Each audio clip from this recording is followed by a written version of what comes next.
Hello बच्चों। तो एक बार फिर से स्वागत है आप सभी का। आज हम एक नए चैप्टर को देख रहे हैं, वर्गमूल और घनमूल।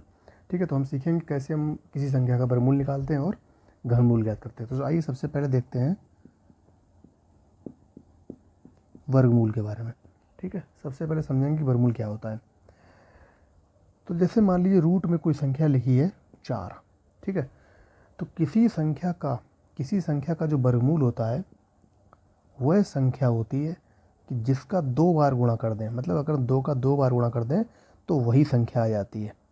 ठीक है, तो वर्गमूल क्या होता है? किसी संख्या का वर्गमूल वह संख्या होती है जिसका 2 बार गुणा कर दें तो वही संख्या आ जाती है। तो इसका मतलब रूट 4 लिखा है तो इसका वर्गमूल कितना होगा? 2 होगा, क्योंकि अगर हम 4 के फैक्टर करें तो इसको क्या लिख सकते हैं? 2 गुणे 2। वर्गमूल के निशान, ये वर्गमूल का निशान होता है, स्क्वायर रूट होता है। किसी भी संख्या का जोड़ा बनना चाहिए, मतलब 2 नंबर हों तो वही एक संख्या जो है बाहर आ जाती है। ठीक है, तो ये कहलाता है स्क्वायर रूट। इसी तरह से अगर हमको दिया है रूट 25, तो 25 को क्या लिख सकते हैं? 5 गुणे 5। 25 को लिख सकते हैं 5 गुणे 5। तो देखिए यहाँ पे 5 किसी भी संख्या का एक जोड़ा बना है, 5 का एक जोड़ा बन रहा है, मतलब 2 संख्याएं होनी चाहिए। ठीक है, तो ये 5 जो है बाहर निकल के आ जाएगा जब भी इस तरह का बन रहा हो। और इसी को क्या ले सकते हैं रूट के अंदर? 5 का स्क्वायर। तो जब भी स्क्वायर रूट के अंदर किसी संख्या का स्क्वायर हो तो वही संख्या बाहर आ जाती है। ठीक है, दूसरे रूप में इसको ऐसे भी ले सकते हैं, जैसे यहाँ पे था तो इसको रूट के अंदर 2 का स्क्वायर ले सकते हैं, तो यही 2 बाहर आ जाता है।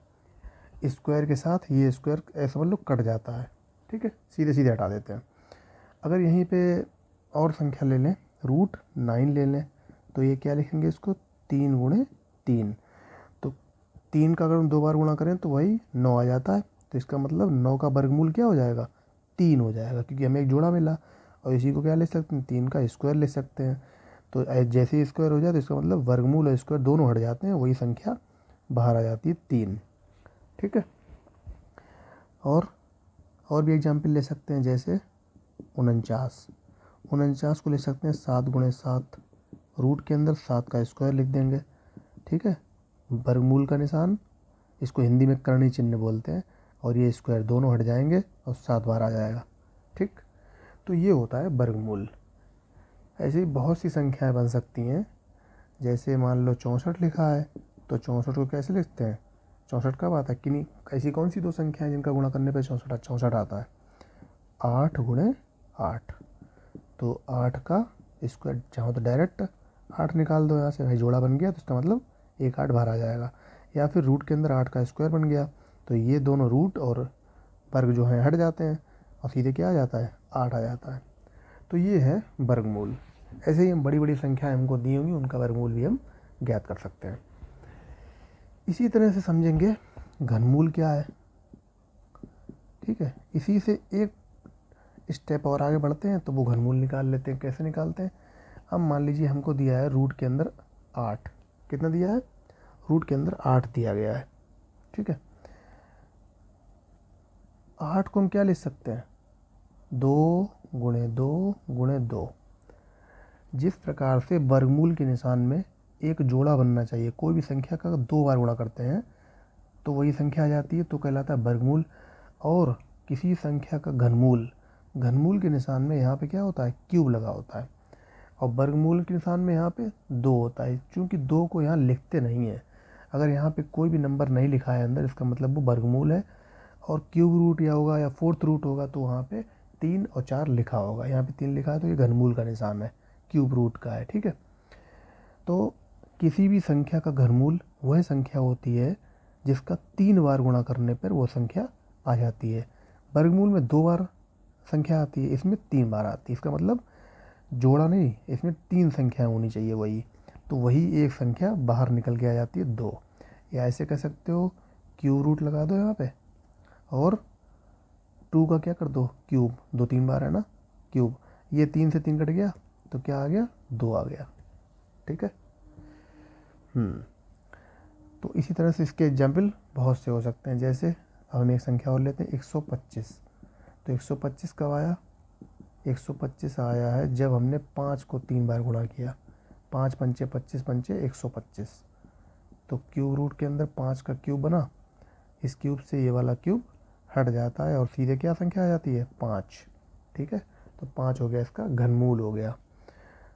ठीक है, ऐसे ही 64 ले लो।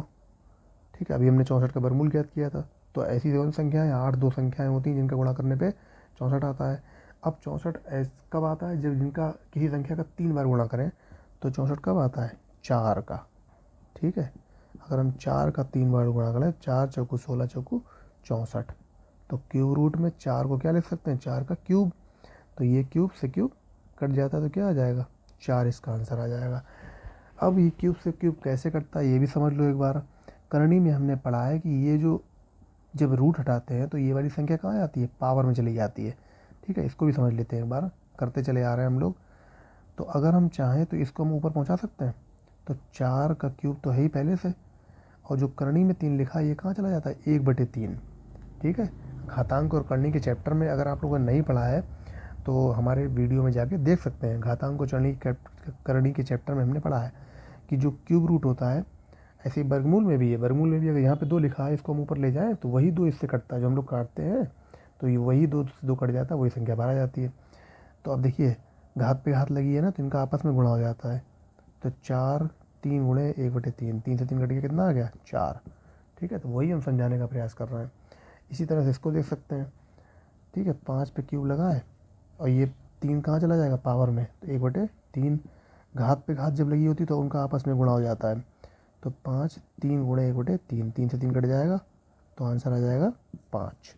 ठीक है, तो प्रोसेस पूरा यही है। घातांक और करनी है, हम इसको पढ़ के आ रहे हैं। यहाँ पर इसीलिए डायरेक्ट कह देते हैं कि इस 3 से ये क्यूब रूट कट जाता है और ये संख्या बाहर आ जाती है। तो ये जो आपने देखा, ये पूरा प्रोसेस जो है वर्गमूल और घनमूल है। आगे हम बड़ी बड़ी संख्याओं का वर्गमूल और घनमूल ज्ञात करेंगे। ठीक है, तो चलिए आइए कुछ सवालों को लेते हैं और समझते हैं कि वर्गमूल कैसे निकालते हैं। ठीक है, तो ये तो हमने छोटे